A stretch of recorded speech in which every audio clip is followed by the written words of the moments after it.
দর্শক, আগস্টে যোগদানের দাবিতে শাহবাগে অবস্থান কর্মসূচি পালন করছেন প্রাথমিক বিদ্যালয়ের সুপারিশপ্রাপ্ত শিক্ষকরা।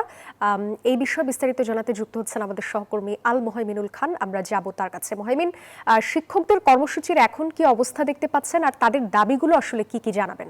সাদিয়া, এই মাত্র কিন্তু যারা শিক্ষক রয়েছেন তারা কিন্তু এই আন্দোলন প্রত্যাহার করেছেন। তাদের যে দাবিটি ছিল তা কিন্তু সরকার মেনে নিয়েছে। আসলে সকালেই কিন্তু প্রজ্ঞাপনটি জারি করা হয় তাদেরকে আগামী 2 অক্টোবর জয়েন করার কথা বলে, কিন্তু সেদিন ছুটির দিন থাকায় তারা কিন্তু দাবি তুলেছিলেন যে ছুটির দিনে আসলে এই প্রজ্ঞাপন নিয়ে গড়িমসি হতে পারে, পরবর্তীতে নিয়োগ নিয়ে ঝামেলা হতে পারে।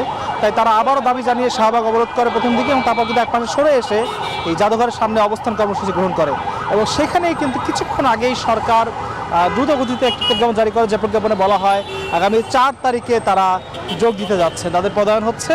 ঠিক সেই কারণে কিন্তু তারা এই মাত্র এই আন্দোলন প্রত্যাহার করেছিলেন। দেখতে পাচ্ছেন তারা কিন্তু বেশ উল্লাসিত এবং উল্লাস করে কিন্তু তারা বলছেন যে অবশ্যই সরকার তাদের দাবি মেনে নিল। যদিও তারা 2025 সালে তাদের সুপারিশপ্রাপ্ত হয়েছিলেন, কিন্তু বিভিন্ন সময় আসলে সরকারের নানান গড়িমসি এবং তারপরে কিন্তু নতুন সরকার এসে আজকে সকালবেলায় এই প্রজ্ঞাপনটি জারি করে, যে প্রজ্ঞাপনে বলা হয় আগামী 2 তারিখে তারা যোগদান করবেন। কিন্তু 2 তারিখে সরকারি ছুটির দিন হয়, তারা কিন্তু সেই প্রজ্ঞাপনটি সংশোধনের দাবি জানান এবং সারি প্রেক্ষিতে কিন্তু আজ সকাল থেকে তারা এই শাহবাগে অবস্থান কর্মসূচি গ্রহণ করেছিলেন। তবে সরকারও বেশ দ্রুত গতিতে আজকেই কিছুক্ষণ আগে সেই প্রজ্ঞাপনটি আবারও সংশোধন করে এবং সেখানে কিন্তু 4 তারিখ উল্লেখ করে।